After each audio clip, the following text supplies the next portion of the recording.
अगर आप stock market के अंदर एक बिगिनर हैं या फिर इंटरमीडिएट लेवल पर भी हैं, तो आप इन मिस्टेक्स के बारे में जरूर समझिए, जो मैं 7 मिस्टेक्स ट्रेडिंग की तरफ से और इन्वेस्टर्स के पर्सपेक्टिव से बताने वाला हूँ, क्योंकि ये मिस्टेक्स रिपीटेडली सारे लोग करते हैं और जो एक्सपर्ट लेवल पर भी हैं, प्रोफेशनल लेवल पर भी हैं, वो लोग भी इन मिस्टेक्स को करते हैं और कभी कभी हम जैसे लोग भी इन मिस्टेक्स को कर देते हैं। तो ये मिस्टेक्स इतनी इंपॉर्टेंट हैं कि वो आपको कंप्लीट आपका फ्रेम ऑफ माइंड चेंज कर सकती हैं और आपको बहुत बड़े लॉसेस से मार्केट के अंदर बचा सकती हैं। So let's start with 7 mistakes from the investment side and 7 mistakes from the trading side. And before we start, first let's understand why we are bringing this. अगर आप फ्यूचर एंड ऑप्शंस के अंदर देखते हैं तो 91% लोग लॉस कमाते हैं, राइट? ये सेबी की स्टडी है और इंडिया में ओवरऑल हर साल अगर आप कैलकुलेट करेंगे तो 70, 80 या 90,000 करोड़ अराउंड का फ्यूचर एंड ऑप्शंस के अंदर रिटेल इन्वेस्टर्स लॉस करते हैं। 2026 का डाटा भी यही है कि अराउंड 90,000 करोड़ का रिटेल इन्वेस्टर्स को फ्यूचर एंड ऑप्शंस के अंदर लॉस हुआ है और 39 लाख सिप्स कैंसिल हुई थी नवंबर 2024 के अंदर। तो ये सारा क्यों होता है? क्योंकि बहुत सारे फैक्टर्स हैं जहां पर लोग गलतियां करते हैं। वो क्या गलती होती हैं, आपको उनसे कैसे बचना है, वही हम डिस्कस करने वाले हैं। So what we are going to cover today, we are going to cover 7 mistakes from the investment side, 7 mistakes from the trading side. So बड़ी जल्दी हम कवर करेंगे, bear with me. So now first of all the investment mistakes that every beginner make. So first of all they take tips from the WhatsApp group, influencers या फिर tips.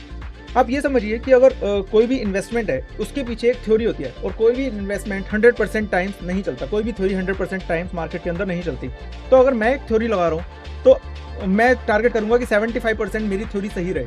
तो 75% अगर आप मेरे कहे 20 स्टॉक्स लेते हैं तो आई विल एक्सपेक्ट कि 75 to 80% टाइम्स आपको उसमें प्रॉफिट होगा, लेकिन 20-25% उसके अंदर फिर भी लॉस होने के चांसेस हैं। तो प्रॉब्लम यही होती है कि लोग रैंडम लोगों के पास जाते हैं, कभी वो मेरे पास आए, कभी किसी और के पास गए, कभी किसी यूट्यूब वाले से ले लिया या कभी किसी व्हाट्सएप टेलीग्राम टिप्स के ऊपर से कोई उन्होंने स्टॉक ले लिया या कभी टीवी से ले लिया। तो अलग अलग जगह से वो एक स्टॉक आइडिया लेते हैं और उसके अंदर वो इन्वेस्ट कर देते हैं। वो ये नहीं देखते कि उनका किस तरीके का मार्केट का परफॉर्मेंस है।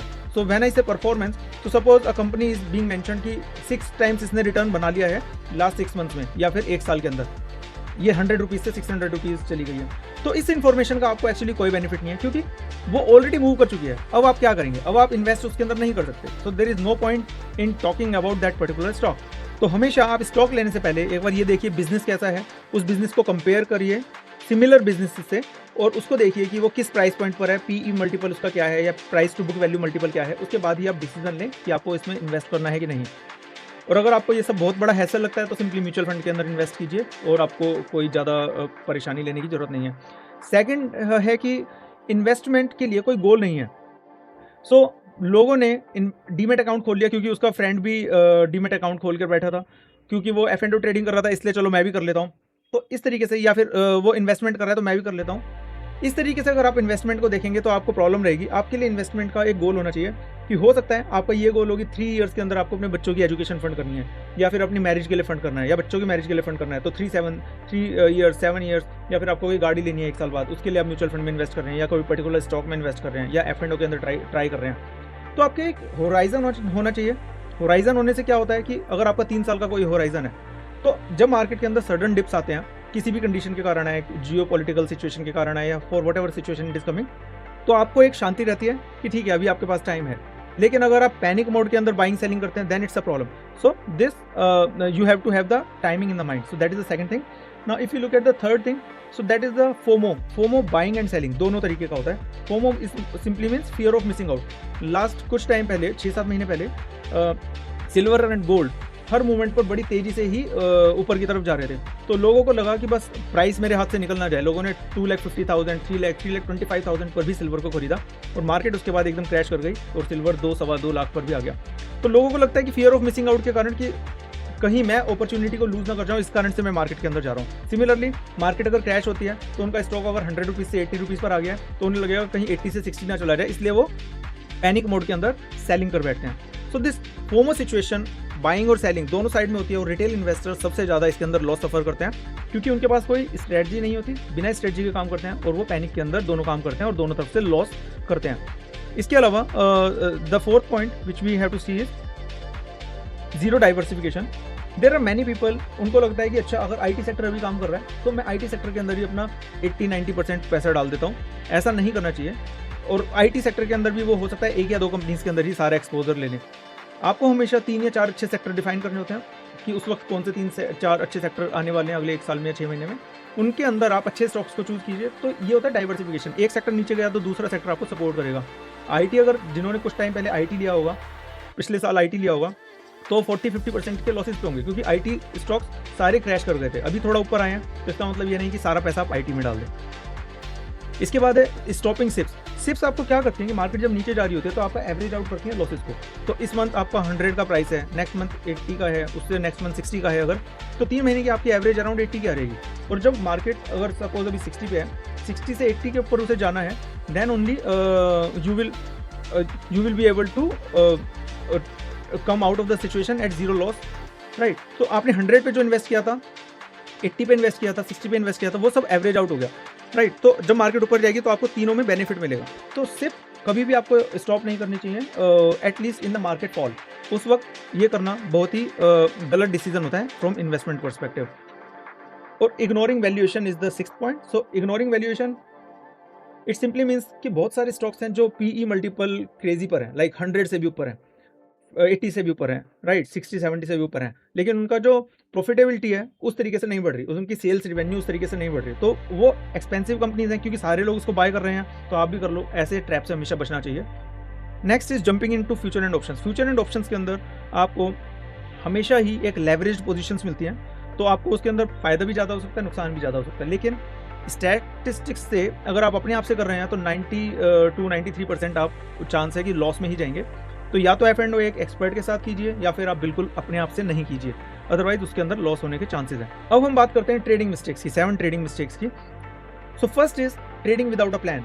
प्लान क्या होता है? प्लान एक ट्रेडिंग के लिए आप क्या प्लान करेंगे? सपोज मैं निफ्टी का प्लान करना चाहता हूँ स्टार्ट ऑफ द डे, मैं प्लान करूंगा अगर निफ्टी 24,200 पर आ गया फॉर इंस्टेंस, तो मैं बाय करूंगा। So that is one of the plan, right. और मैं स्टॉप लॉस रखूंगा maybe 5% of my capital and target रखूंगा maybe 8% of the capital, that is the plan. Similarly अगर आप चाहते हैं कि 25,500 पर आप निफ्टी को शॉर्ट करना चाहते हैं या बैंक निफ्टी को शॉर्ट करना चाहते हैं, उसी हिसाब से यू हैव टू डिफाइन कि आपका टारगेट क्या है, परसेंटेज जो गेन करने का, may be 15% of the capital आप गेन करना चाहते हैं। अगर उस दिन में हो गया तो ठीक है, आप एग्जिट कर जाइए, आप ओवर वेट मत करिए। अगर आप 10% लॉस लेना चाहते हैं एट मैक्स उस दिन का, तो आप 10% पर जस्ट एग्जिट कर जाइए। और एक चीज़ और, अगर आप ट्रेडिंग के लिए करते हैं तो ट्रेडिंग के लिए आपको ध्यान रखना होता है कि आपका जो कैपिटल है, मान लीजिए आपका 50 लाख का कैपिटल है, तो आप एक दिन में 1% से ज़्यादा उस कैपिटल का लॉस नहीं करेंगे। अगर ऐसा लॉस हो रहा है तो आप मार्केट से जस्ट बाहर आ जाएंगे, क्योंकि हर रोज़ ट्रेडिंग होती है, आपको नेक्स्ट डे फिर मौका मिलेगा। Next is the no stop loss. कुछ लोगों को लगता है कि मार्केट अगर नीचे चली गई है तो फिर से ऊपर आएगी, ठीक है, तो हम स्टॉप लॉस का यूज़ नहीं करते, कोई बात नहीं, दोबारा हम उसे एवरेज आउट कर लेते हैं। तो होता ही है कि 100 का 80 गया, 80 का 60 चला गया। तो जब आप इन्वेस्टमेंट कर रहे हो तो फिर आपके पास बहुत टाइम है, हो सकता है आप 2 साल 3 साल के लिए स्टॉक को होल्ड कर लो और वो वापस भी आ जाए, तो वहाँ पर ये बात चलती है। ट्रेडिंग के अंदर आपको ज़्यादा टाइम नहीं होता। आप अगर लॉस का वेट करते रहेंगे, लॉस कंपाउंड होता जाएगा और एक पॉइंट पर आपकी फ्रस्ट्रेशन बढ़ जाएगी, आप उस पॉइंट पर लॉस को बुक कर लेंगे और उसी लेवल पर मार्केट घूमना स्टार्ट हो जाती है, आपको और फ्रस्ट्रेशन होगी। तो इस कारण से आपका defined stop loss and target होना चाहिए, उसके बाद आपको और ज़्यादा सोचना नहीं चाहिए। ओवर लेवरेजिंग, तो बहुत सारे लोग आजकल, फ्यूचर एंड ऑप्शंस तो डेफिनेटली अपने आप में ही लेवरेज्ड हैं कि मतलब उसके अंदर आप थोड़े से पैसों से बहुत बड़ी पोजीशंस ले सकते हो निफ्टी एंड बैंक निफ्टी के ऑप्शंस एंड फ्यूचर्स के अंदर। लेकिन बहुत सारे लोग MTF का भी यूज़ करते हैं, बहुत सारे लोग डे ट्रेडिंग करते हुए 4x 5x कैपिटल यूज़ करके डे ट्रेडिंग करते हैं स्टॉक्स के अंदर। तो उसमें प्रॉब्लम ये है कि जब आप इस तरीके से डे ट्रेडिंग करते हैं, देन अगर आपने 20,000 का आपके पास सिर्फ कैपिटल है और 1 लाख की आपने पोजीशंस ले ली, मार्केट अगर 1 लाख का आपने जब पोजीशन ली, मान लीजिए मार्केट 5,000 रुपीज़ नीचे चली जाती है, 5% नीचे चली जाती है, तो आपको 1 लाख पे 5,000 का लॉस हो रहा है। लेकिन आपने वो पोजीशन ली थी 20,000 पे, तो 20,000 पे आपको 5% का लॉस हुआ, दैट मीन्स आपको 25% आपको लॉस हो रहा है। इसके अलावा आप जो इंटरेस्ट दे रहे हैं, इंट्राडे में इंटरेस्ट नहीं लगता, लेकिन अगर आप ये MTF वाली ट्रेडिंग कर रहे हैं, BTST या MTF टाइप का कर रहे हैं, तो आपका इंटरेस्ट भी लगता है 10% अराउंड के से पर एनम फॉर ब्रोकर, सो वो भी आपका एडिशनल जाता है। तो आपको लेवरेजिंग पोजीशन से बचना चाहिए। Next is over trading and revenge. So over trading ये होता है कि आप मोर देन 20 पोजीशंस लें और स्क्वायर ऑफ करें एक दिन के अंदर, सो दैट इज ओवर ट्रेडिंग। वो आपको कभी नहीं करनी चाहिए, आपको दिन में मैक्सिमम 5-7 पोजीशन लेनी चाहिए, उससे ज़्यादा आपको नहीं लेना चाहिए। अगर आप उससे ज़्यादा लेना पड़ रहा है किसी टफ डे में, तो आप उस दिन ट्रेडिंग नहीं कीजिए। रिवेंज ट्रेडिंग ये होती है कि आपको मान लीजिए 10,000 का लॉस हो गया, आपको लगता है कि 10 में से मैं 5 तो आज रिकवर करके ही मानूंगा, तो दैट इज रिवेंज ट्रेडिंग।